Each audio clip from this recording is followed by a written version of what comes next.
Assalamualaikum dan selamat kembali ke Elektronika. Hari ini kita nak tengok Mercedes-Benz punya CLA yang baru. Mereka melancarkan model paling kecil mereka, CLA ni kali kedua lah, ini generasi kedua, dan kali ini mereka melancarkannya sebagai kereta elektrik dulu dengan EQ teknologi.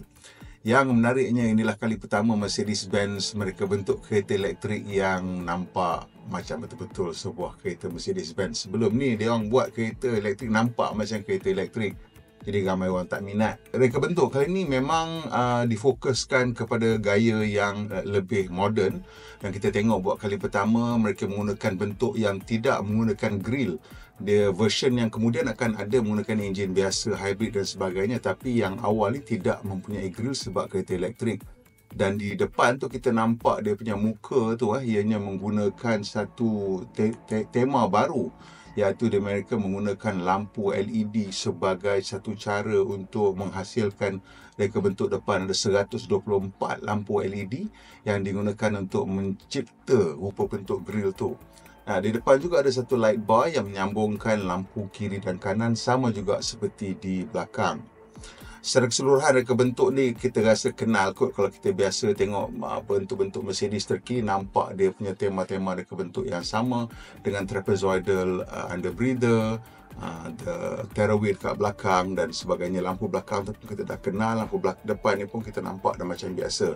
Tema Mercedes-Benz ni banyak kali ni dengan lampu depan tu yang berbentuk seperti bintang 3 adalah dia punya daytime running light. Jadi maksudnya light bar tengah tu hanya sekadar position light. Perbezaannya lah tahap keterangan, tahap pencahayaan, tahap pencahayaan. Daytime running light dia kena ada tahap pencahayaan minimum. Itu adalah technical specification. Kat belakang juga menggunakan tema bentuk bintang 3 sebagai lampu. Untuk kali ini Mercedes-Benz menggunakan sistem 800 volt. Kerana sistem 800 volt ni banyak kelebihan-kelebihan dia. Antaranya ialah dia boleh mengecharge dengan lebih cepat. Jadi kereta ni dikatakan boleh mengecharge ke 80% bawah 20 minit, tak selesai dalam 12 minit. Dan dia boleh menggunakan charger yang laju, sebab kereta ni boleh mengecharge sampai 320 kW nak kadar pengecharge dia. Dia boleh menambah jarak perjalanan 350 km dalam masa 10 minit, satu kadar yang laju. Jadi semasa pelancaran, kereta ni akan datang dalam dua varian, CLA 250 Plus ataupun CLA 350 4MATIC. Yang 250 tu rear wheel drive, 4MATIC of course all wheel drive lah. Yang menariknya dia punya kadar kecekapan tenaga tu agak bagus juga. Untuk yang CLA 250 tu antara 14.1 hingga 12.2 kWh per 100 km. Dan untuk yang of course 4MATIC tu kurang sikit lah, 14.7 hingga 12.5 kWh. Yang menariknya, yang versi 250 single motor tu boleh berjelajah sehingga 792 km dalam satu charge.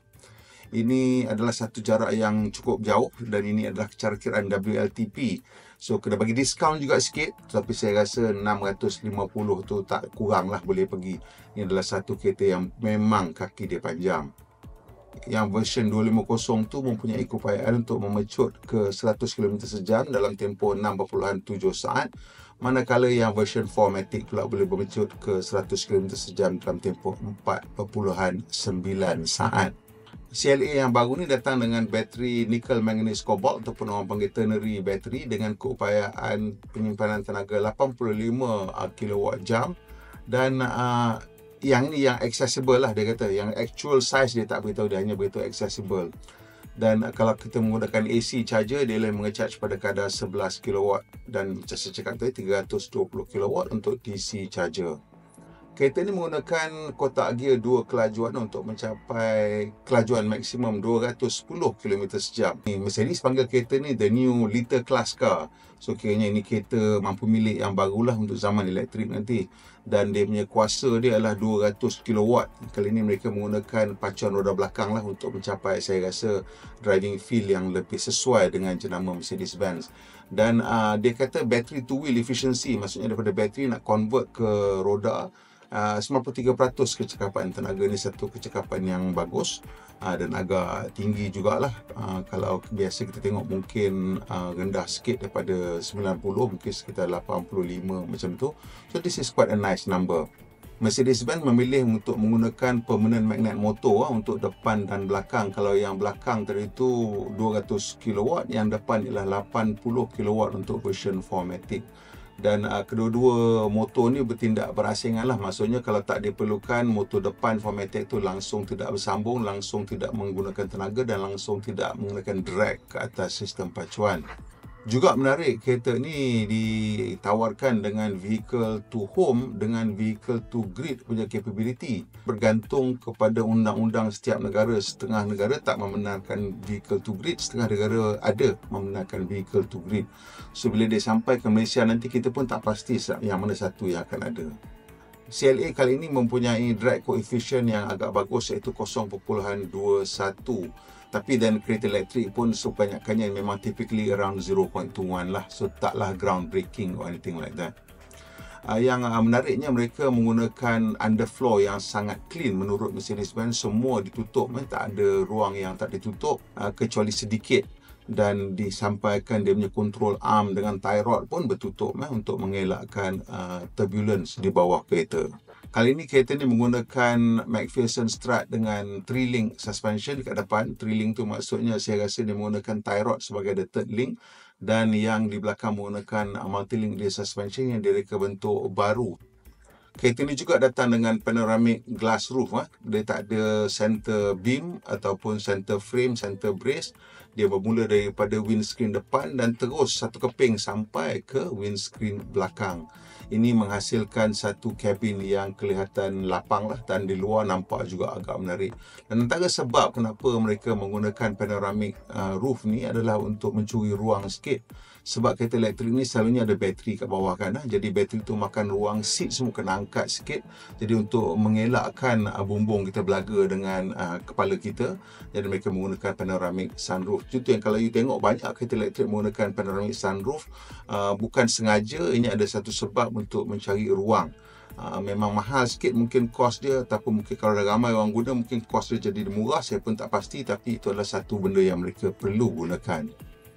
Bila kita masuk ke dalam kabin, saya rasa benda yang paling jelas sekali ialah ada macam sekeping kaca besar daripada kiri sampai ke kanan. Yang ni Mercedes-Benz panggil super screen ataupun MBUX super screen.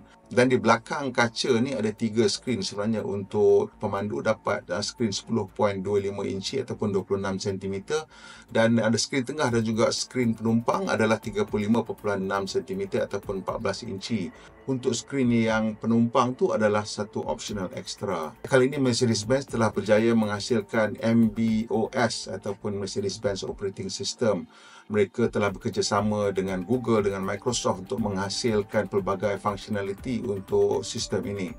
Seperti biasa, AI adalah kata kunci yang penting dalam setiap package marketing. Di kali ini Mercedes-Benz menawarkan virtual assistant berdasarkan teknologi ChatGPT 4o dan menggunakan Microsoft Bing untuk search. Tapi Google tak ditinggalkan sebab Google Gemini digunakan untuk mengakses navigation. Ini untuk membantu kita menghasilkan laluan yang paling pantas dan yang paling cekap sekali. Lain-lain ciri menarik termasuklah penggunaan heat pump, tapi kali ini dia kata menggunakan air to air heat pump. Jadi untuk menghasilkan haba dan mengurangkan haba, dia tidak perlu melalui medium cecair seperti yang biasa digunakan dalam heat pump. Ini dia terus menggunakan udara ke udara, tak ada penjelasan yang lebih lagi daripada itu. Nanti kalau ada penjelasan yang lebih lagi, kita akan cuba terangkan. Dan kereta ini juga akan menggunakan sistem hybrid 48 volt apabila version hybrid diperkenalkan pada penghujung tahun ini. Apa korang punya pendapat tentang reka bentuk terbaru Mercedes-Benz CLA ini? Komen kat bawah dan teknologi yang akan ditawarkan. Saya rasa ini adalah satu petanda bahawa even gergasi yang besar macam Mercedes-Benz pun dah nampak bahawa penting mereka melancarkan kereta elektrik dulu untuk memastikan mereka tidak ketinggalan, kerana elektrik adalah teknologi masa depan. Walaupun sekarang ini masih belum betul-betul popular, tetapi saya rasalah semua syarikat kereta sedar dan nampak bahawa tidak ada cara untuk mengelak daripada berganjak ke elektrik di masa depan. Sampai situ saja video kita kali ini. Kalau boleh tolong tekan butang like dan kongsikan dengan kawan-kawan. Komen banyak-banyak kat bawah. Dan yang mana belum langgan, tekan butang langganan dan butang loceng supaya tak ketinggalan bila kita membuat video terbaru. Pemandu Malaysia, Pemandu yang berhemah. Kita jumpa lagi insya-Allah.